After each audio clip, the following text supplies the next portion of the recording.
Hello, everybody. I apologize for my absence and for no video last week. We had a huge snowstorm, and a lot of this video will be footage of the snowstorm and that kind of thing. But it was really, really bad. Most of the areas around us had 17 to 19 inches of snow.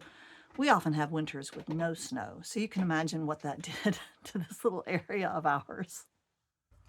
But it was quite inconvenient in our house. Our house is drafty. It was very cold. We had space heaters. And then eventually we did lose our water. Our pipes froze and then they burst. And then we couldn't get our water turned off. And it was just gushing overnight underneath the house like a river. So all of this was quite disturbing. Um, anyway, but everything is fixed now. And we have water, we have heat, and everything is good. The snow is starting to melt. So I think I'm back to normal. I also was not able to get into my studio for about a week because it was too cold in here. And I did try to put heaters in here, but we needed them in the rest of the house. And I just couldn't sacrifice a heater or two to get this room, which is on the north side of the house, warm enough to do anything. And I discovered something interesting, which is that when I don't have my studio, I tend not to do creative things. I couldn't make myself knit. I tried to do a little bit of hand carding, but and I did a little bit of painting, and I will share some of the small pieces that I painted over the course of the last week and a half. I'll share those on here too.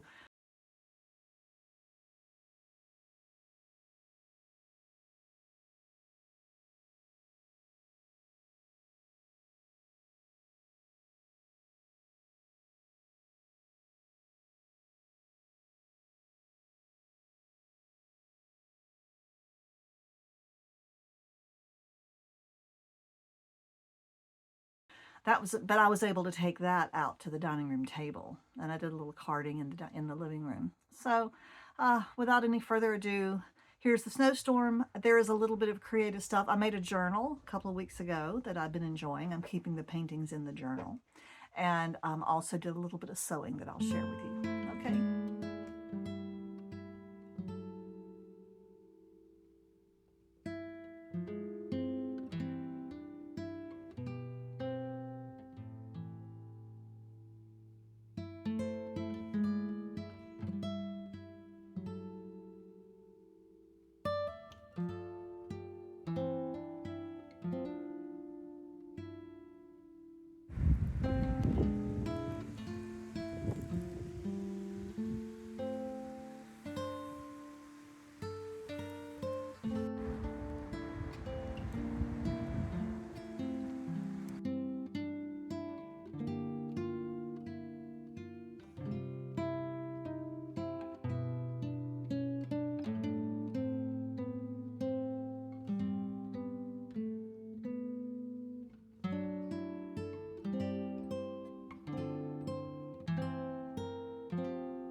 This was our snowstorm.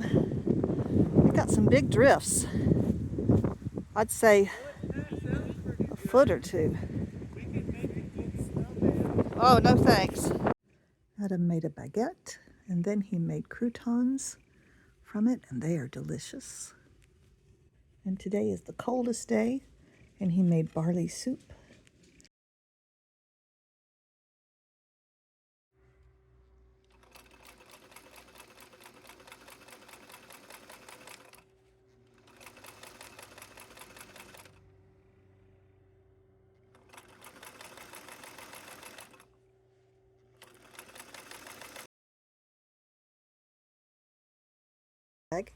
I've made these before. This one's a little different because I've done long strips instead of small pieces.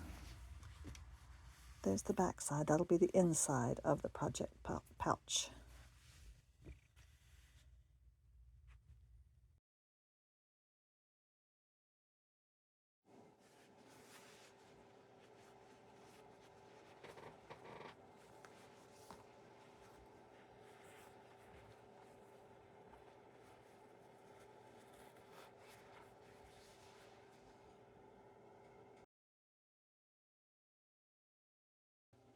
Hello, friends.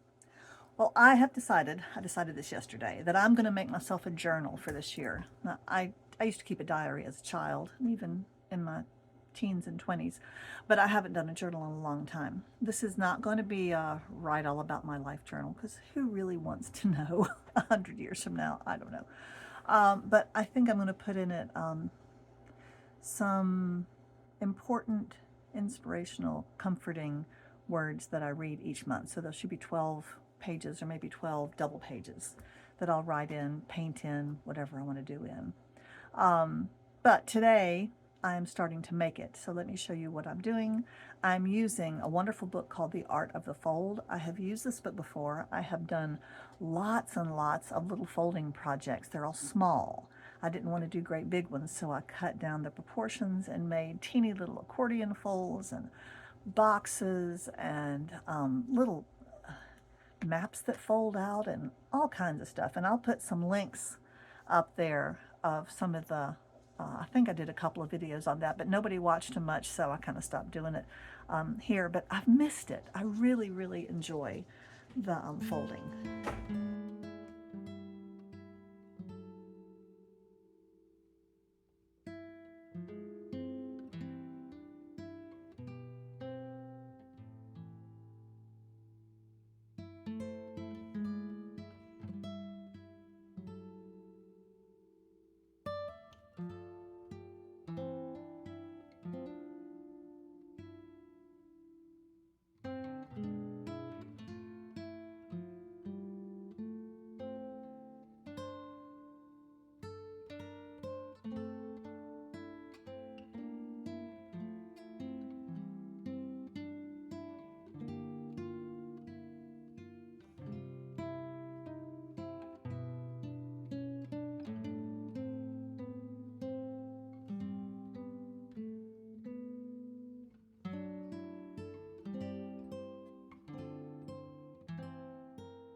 So for my journal, I'm doing a simple accordion fold book, not very fancy, but I needed some long pieces of paper.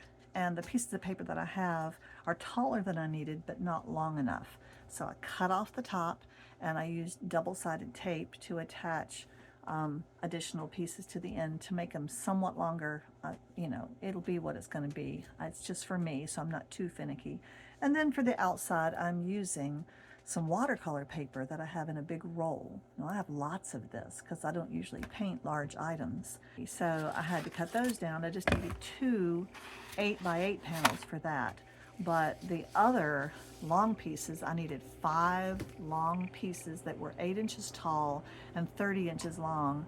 Mine are not that long. I think they're about 28 inches. And so we'll see what we get. Probably a slightly skinnier book than the one that you see here in The Art of the Fold book, but the instructions say that, you know, you can do whatever. You can end up with a skinny book, fat book, tall book, short book. You can do whatever you want with this as long as you keep the folds the same. So I'm going to get started.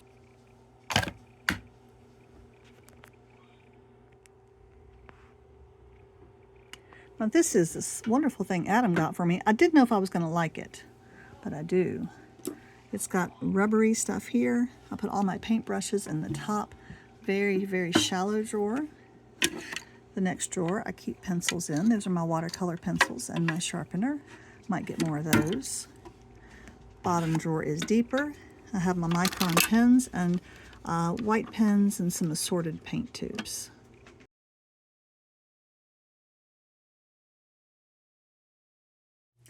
I will confess I did not want to do it the way that they recommended. And so I did just glue the edge of 2 pieces together as we went along. So I've got just lots and lots of folds along here. I'm perfectly satisfied with that.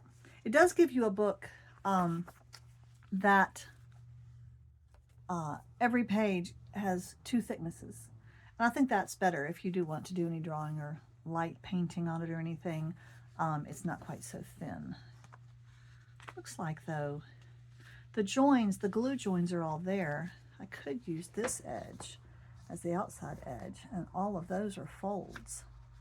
I like that idea. Okay, I think we'll do that. All right, let's see if we can put some kind of cover on this.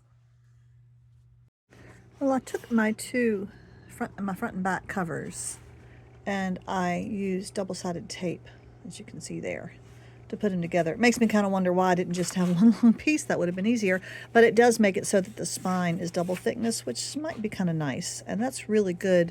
This is Scotch double-sided tape. It's pretty good. Now the last thing I'm going to do is I'm going to mark where I want some more double-sided tape here inside of my back, and then I'll lay this and attach it, okay, there, and then I'll put another run here. Actually, I'll just put it on the paper. Then I'll put another run on the paper, then I'll fold it over, and it will all attach nicely. This stuff is really great. I mean, it's kind of expensive, but I don't use it for much else. Yeah, I don't use it very often, so it's really, really useful to have for this kind of project. All right, here is my journal for the year. I'm kind of excited. That was really fast. Okay, so yes, I attached it. You can see it's got an open spine, but a nice thick spine. The spine is actually taller than the height of the pages. But the other thing is, if I start taping things in here, adding anything to it, I might need that extra space. Who knows over the next 11.5 months what I might put in here. I could add pockets, whatever I want. Need to decorate the front, but I think I already know some of the stuff I want to put on the first page for January.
I had to turn off my video because I got a phone call. But this is what I've done so far. I'm starting with winter, obviously, in January. Then I'll roll around to spring with some pinks and greens, summer with yellow, and autumn with some orange and brown. And as the year goes by, I will paint just a small scene in each one of those seasons.